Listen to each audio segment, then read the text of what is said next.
Hello everyone, कैसे हो आप सभी। बहुत ज़्यादा गर्मी थी, बहुत ज़्यादा। और उस दिन किरण के जन्मदिन पर गई थी ना मैं, मेरे घर के सामने ही रहती हैं वो। तो उसके नेक्स्ट डे अगले दिन का ये वीडियो था, क्योंकि मैं बर्थडे पर तो गई थी पर बर्थडे पर कुछ गिफ्ट नहीं लेकर गई थी। तो मैंने यही सोचा था कि मैं कुछ टाइम निकाल के ख़रीदूँगी, पैक करवाऊँगी, तब मैं आगे दूँगी। तो यहाँ पे देखो मैं आई थी दुकान पर, और यहाँ मुझे सबसे अच्छा पता है, मैं कभी भी किसी को गिफ्ट देने की सोचती हूँ ना, तो मेरा हमेशा पता नहीं क्यों मेरा दिल करता है कि मैं उनको ना कुछ भी मतलब इस तरीके की कोई मूर्ति ही गिफ्ट में दूँ, क्योंकि मुझे बहुत अच्छा लगता है। क्योंकि मेरे को ना सच में ना बहुत कहते नहीं, जब कुछ नहीं मिलता ज़िंदगी में, कुछ नहीं होता, तो हम भगवान जी में सहारा ढूंढते हैं कि भगवान जी हमारा साथ देंगे। तो बस मैं इसीलिए मैंने सोचा कि चलो यहाँ से हम मेरे को ये गणेश जी बहुत ज़्यादा पसंद आए थे। ये देखो, आप भी बताइएगा कैसे लगे। तो ये तो मैंने देखते ही पसंद कर लिया था, सिलेक्ट हो गया था कि ये तो मुझे लेना ही लेना है, मुझे गिफ्ट देना था ना जन्मदिन का। और यहाँ पे देखो, ये इस तरीके से बुद्धा भी था और भी थे। तो मैंने उसमें से एक, मुझे वो शिव जी की थी, अभी मैं आपको दिखाती हूँ। ये मैंने अपने लिए भी पसंद करी थी कुछ टाइम पहले। मैं भी अपने लिए लेने की सोच रही थी, बट मैंने दूसरी ले ली थी फिर उस टाइम। तो मैंने इस टाइम सोचा कि मैं एक ये ले लेती हूँ। तो मैंने दो मूर्तियाँ पैक करवाने को बोला था, एक तो गणेश जी की है और एक ये शिव जी की भी मुझे अच्छी लग रही थी। पता नहीं ये शिव जी की जो मूर्ति थी मुझे इतनी ज़्यादा पसंद आ रही थी ना, बट यहाँ पे देखो मैंने ये दोनों पैकिंग करवाने के लिए मतलब करवाने को बोल दिया था। रेट वाइज बता देती हूँ मैं। गणेश जी वाली जो मूर्ति थी ये 150 रुपये की थी, और जो ये शिव जी वाली है ये 100 रुपये की थी। उसके बाद 20-20 रुपये दोनों को मतलब पैकिंग करवाने के लगे। बट कितना गलत, मतलब क्या हुआ, क्या कितना बुरा हुआ कि बाद में उन्होंने मुझे बताया कि रन्ने की ये जो शिव जी वाली मूर्ति थी ये खंडित हो चुकी थी जब उन्होंने ये खोला ना गिफ्ट पैक। मतलब या तो ट्रांसपोर्टेशन में हो गई होगी, क्योंकि ये होती पत्थर पत्थर की होती है, मिट्टी की होती हैं। तो जैसे मैं बाइक पे लेकर गई तो जैसे होता है ना कि टूट गई होगी। तो ये पता नहीं कैसे हुई, खंडित हो गई थी। मुझे बहुत बुरा लगा, बट क्या कर सकते हैं। इसके अलावा बाकी बोलते, गणेश जी को उन्होंने अपने मंदिर में स्थापित कर दिया था, उनको पसंद आई थी। यहाँ मैं खिलौने देख रही थी, क्योंकि विहान का जन्मदिन भी अभी नज़दीक आ रहा है।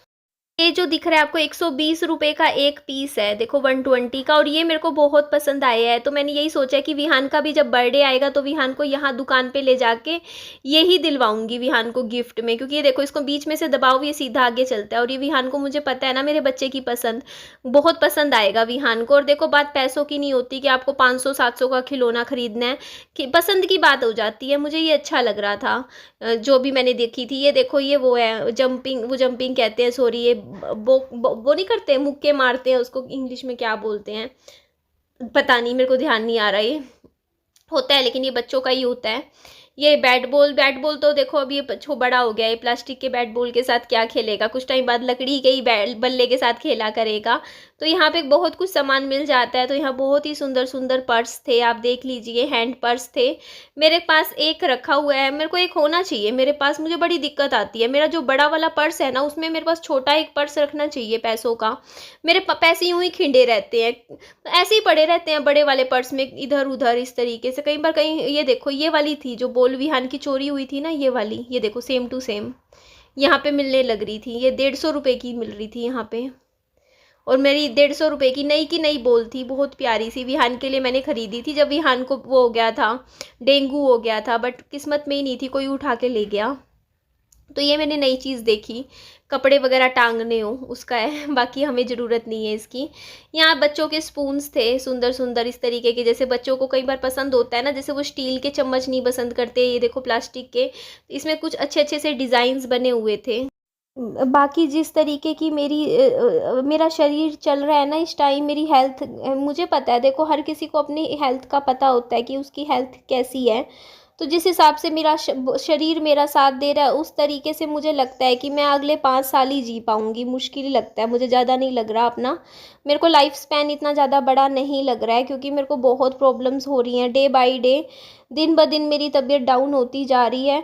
मैं सुबह सो के उठती हूँ ना, तो मैं 12-1 बजे तक मेरी हालत ऐसी होती है, मैं खड़ी भी होती हूँ ना तो मुझे वोमिट आने को हो रही होती है। मुझे सुबह सुबह वोमिटिंग आने को होती है, और अगर मैं 2 मिनट खड़ी रहूँगी तो मुझे वोमिट आ जाएगी, मेरे अंदर से जी ठीक नहीं रहता। तो यहाँ पे देखो, विहान के लिए एक टोपी लूँगी मैं, ये 50 रुपये की थी, क्योंकि गर्मी का टाइम है तो ये पहना दिया करूँगी विहान को, क्योंकि धूप से बचा रहेगा बच्चा। उसके पास थी भी नहीं इस तरीके की, और आप लोग कह भी रहे थे विहान के लिए ख़रीद ले। तो मेरे साथ अभी क्या हो रहा है, मैं बोल भी रही हूँ ना तो मैं हाफ रही हूँ, मैं बात भी कर रही हूँ तो मेरे को हाफ रही हूँ, मुझे सांस चढ़ता है, पता नहीं क्यों इतना सांस चढ़ता है मेरे को, अंदर ही अंदर ना अजीब सा फील हो रहा है, मुझे ऐसा खुद को लग रहा है कि something is not right with my body, मेरे शरीर के साथ कुछ ना कुछ सही नहीं चल रहा है। बस यही है कि वो क्या बोलूँ, डॉक्टर लोग पता नहीं कर पा रहे कि मेरी दिक्कत क्या है इस टाइम, क्योंकि कुछ बेसिक टेस्ट तो करवाए थे मैंने, लीवर का, किडनी का, और एक दो टेस्ट और करवाए थे, वो तो मेरे ठीक आए थे, बट मुझे प्रॉब्लम है कुछ ना कुछ तो। बट टाइम आने पे कहते हैं ना कि सारी बीमारियां सामने आई जाती हैं, बट आपका शरीर आपको ना सिम्टम्स पहले ही देने लग जाता है, तो मुझे काफ़ी टाइम से फील हो रहा है कि कुछ गड़बड़ है। और यहाँ पे देखो मैंने ये ब्रश ख़रीदा, मेरे पास था नहीं, जाले साफ़ करने के लिए मुझे इतनी दिक्कत आती थी ना पहले, क्योंकि मैं कुर्सी लगा लगा के खड़ी होती थी, पता नहीं कैसे साफ़ करती थी पोछे के साथ। तो ये मेरे को दिखा, इन्होंने खोल के दिखाया कि ये देखो आगे से ये खोल लो ना तो ये बड़ा हो जाता है, डबल साइज़ में हो जाता है, और आप आराम से ना जैसे घर का कमरे के पंखे के जाले साफ़ कर सकते हो। तो ये मुझे काफ़ी ज़्यादा पसंद आया, तो ये भी मैंने यहाँ पर पैक करवा लिया था। तो ये देखो टोटल कुल मिला के मैंने 2-3 चीज़ें खरीदी, उसके बाद मैं मम्मी की दवाई लेकर आई थी मेडिकल स्टोर से जाके। बाकी हाँ, मैं फिर भी एक बार सोच रही हूँ कि क्या पता, आप लोग कहते हो कमेंट में आपको B12 की कमी है, कोई कहता है विटामिन D3 की कमी है, तो मैं 3-4 तरीके के सप्लीमेंट्स लेने अब शुरू कर रही हूँ। मैं 1-2 महीने खाती हूँ, क्या पता मुझे आराम मिले, क्या पता। मेरे को ऐसा भी लग रहा है मे बी शायद मेरा BP लो रहता हो या शुगर लेवल लो रहता हो, कम रहता हो, जिसकी वजह से मुझे चक्कर आते हैं, बहुत ज़्यादा जी खराब होता है। सुबह उठते ही मैं ना किचन में जाके खड़ी होकर खाना बना ही नहीं सकती हूँ, मेरी हालत ही नहीं है, इतनी कंडीशन ही रहती कि सुबह सुबह उठ के मैं रसोई में अभी फ़िलहाल जा पाऊँ, क्योंकि अभी मैं पहले अपनी थोड़ी सी हेल्थ ठीक कर लूँ 15-20 दिनों में, फिर मैं अपना टिफ़िन सर्विस शुरू करूँगी। थोड़ा सा ये है ना कि अभी थोड़ा भी हालत ख़राब है मेरी, थोड़ी हेल्थ ठीक हो जाए मेरी। और ये देखो इन्होंने पैकिंग तो बहुत अच्छी कर दी थी और कितने अच्छे से गिफ्ट पैक किया, बट बस वही बुरा लगा कि वो शिव जी वाली मूर्ति क्यों खंडित हो गई इसके अंदर भी। अदरवाइज़ तो इतना अच्छा मतलब मेरे को अपनी तरफ से पसंद आया था, मतलब जो गणेश जी का तो मुझे बहुत सुंदर लगी थी ये मूर्ति। तो यहाँ पे चलो ये सामान लेके मैं फिर घर की तरफ चल गई थी। और देखिए अभी ना क्या पता, मेरे को अभी मैं हर तरीके से सोच रही हूँ, क्या पता मेरा वज़न ज़्यादा हो गया हो, उसकी वजह से मुझे घबराहट हो रही हो, या मैं नमक ज़्यादा ना खा रही हूँ, नींबू पानी पिया करूँगी तो उससे थोड़ा मुझे आराम मिले, या मैंने चीनी नहीं खाती हूँ, कम खा रखी है, मतलब पता नहीं यार क्या दिक्कत हो रही है, मुझे खुद ही नहीं समझ में आ रहा, मैं आप लोगों को भी क्या बताऊँ कि मेरी हेल्थ वाइज। लेकिन हाँ, मैं अभी भी लेट ही हुई हूँ बेड पे, या फिर गर्मी लग गई है, ये भी हो सकता है कि मेरे को लू लग गई हो, क्योंकि मैं गर्मी में बहुत घूमती हूँ, आपको भी पता है, आप वीडियोज़ में भी देखते हो कि पूरा दिन गर्मी में घूमती रहती है, वीडियो भी डालने के लिए मैं इतनी गर्मी में खड़ी रहती हूँ 2-2 घंटे बाहर टावर के पास। तो क्या पता मुझे गर्मी चढ़ गई हो दिमाग में, उसकी वजह से मेरा जी खराब हो रहा हो, मेरी तबीयत अंदर से ठीक महसूस ना कर रही हूँ। और इधर विहान ने कैप पहन के बताइए जी कैसी लगी विहान के ऊपर ये कैप। और ये कल परसों का दिन था, परसों रात का। और ये देखो मैंने अपने लिए आटा नूडल का, बस ये 10 रुपये वाला एक ही पैकेट बनाती हूँ मैं, ज़्यादा नहीं बनाती हूँ, बस ये मैंने थोड़ी सी खा ली थी। और मेरे को ना आराम मिलता है जब मैं AC में बैठती हूँ ना, या कूलर वगैरह में पानी भर रखा हो तो मैं कूलर के नीचे बैठ रही हूँ तो मुझे अच्छा महसूस हो रहा है, मुझे थोड़ा बेटर लग रहा है, वरना अजीब सा फील होता है। और ये कल का दिन था, कल सुबह का। मैंने कल रात को जैसे आंधी आई थी परसों, तो पूरा मिट्टी मिट्टी हो गई थी, तो पहले तो इतनी मिट्टी थी ना, या पूरा रेती रेती हो गई थी, तो पहले तो झाड़ू लगा के मैंने सारा साफ़ किया। उसके बाद इस तरीके से यहाँ पे देखो, इस तरीके से यहाँ पे भी मैंने पूरा का पूरा अच्छे से ये वाइपर से मैंने ये साफ़ किया, वाइपर कह रही हूँ सॉरी, स्टैंड वाला जो ये पोछा है, ये पोछा अच्छा आया मेरा, ये आया 800 रुपये का, 800 का आया, बट अच्छी चीज़ है, इससे पोछा आसानी से लग जाता है। मेरी भी वैसे तबीयत ठीक नहीं रह रही मैं इतनी, लेकिन ना मेरा ऐसा है, मेरी तबीयत कितनी भी ख़राब हो मैं काम कर लेती हूँ, काम तो मेरा मतलब मैं और काम छोड़ देती हूँ, लेकिन मैं वीडियो फिर भी डालती हूँ। जैसे मेरी अगर तबीयत ख़राब होगी तो हो सकता है मैं घर में साफ़ सफाई मत ना कर पाऊँ, झाड़ू पोछा ना करूँ, लेकिन मैं वीडियो फिर भी भेज दूँगी, क्योंकि ऐसा है देखो, वीडियो से क्या होता है, मेरी कमाई होती है, अर्निंग होती है, और वो नहीं आएगी घर में पैसे तो मेरा घर कैसे चलेगा, इसलिए ये काम सबसे ज़रूरी है। और अगर तबीयत ख़राब होती है, नहीं होती हालत, तो फिर मैं खाना वगैरह बाहर से मंगवा लेती हूँ। लेकिन एक बार तो आज मैं सुबह सोच रही थी कि मैं खाना बनाने वाली रख लूँ एक टाइम की, जैसे सुबह बना गई खाना तो 2 टाइम चल जाया करेगा मेरा। मेरे मन में ये भी विचार आ रहा था आज सुबह के टाइम, एक बार के लिए आया।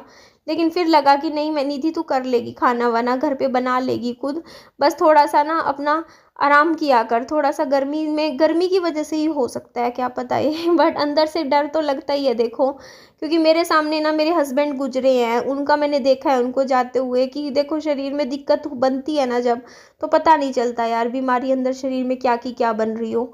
बट इसीलिए मेरे को मन में ऐसा आता है, क्योंकि मेरे हस्बैंड छोटी उम्र में चले गए ना, तो मुझे ऐसे फीलिंग आती है कि मैं भी छोटी उम्र में ही चली जाऊंगी।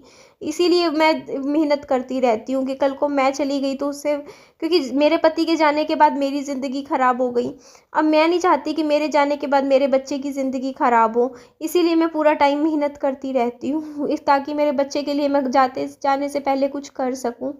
और बाकी ये देखो यहाँ पे मेरी मम्मी, और बात मेरी मम्मी की है तो आप कहोगे कि मेरी मम्मी की कंडीशन, यहाँ तक मेरी माँ की कंडीशन कैसे पहुँची है, तो देखिए उसके लिए मैं खाली किसी एक को जिम्मेदार कभी नहीं ठहराऊंगी, मैं कहूँगी कि मेरे पूरा परिवार को ही जिम्मेदार ठहराऊंगी। मैं ये नहीं कहूँगी कि इसकी वजह से या उसकी वजह से मेरी माँ की हालत ये हुई है, पूरा परिवार जिम्मेदार है, मैं ये बोलूँगी पूरी फैमिली जिम्मेदार है। क्योंकि हम पूरी फैमिली हो के एक माँ को नहीं मतलब अच्छी तरीके से रख पाए, तो उसमें मैं एक की गलती नहीं बोलेंगे, क्योंकि सबकी गलती है। चाहे ये लगा लो कि ना थोड़ी थोड़ी हो, लेकिन कहीं ना कहीं सबकी वजह से ही आज मतलब मेरी माँ की हालत ऐसी हुई है। तो मैं किसी को कभी नहीं कह सकती कि एक बंदे का मैं नाम लूँगी, कभी भी नहीं, क्योंकि एक की वजह से ऐसा नहीं हुआ है। मेरी माँ की जो भी हालत है, आज भी मेरी माँ की ज़िंदगी अच्छी हो सकती है, बट उसके लिए सबका साथ देना ज़रूरी है, सब मिलके अगर साथ दे तो सब कुछ मुमकिन है।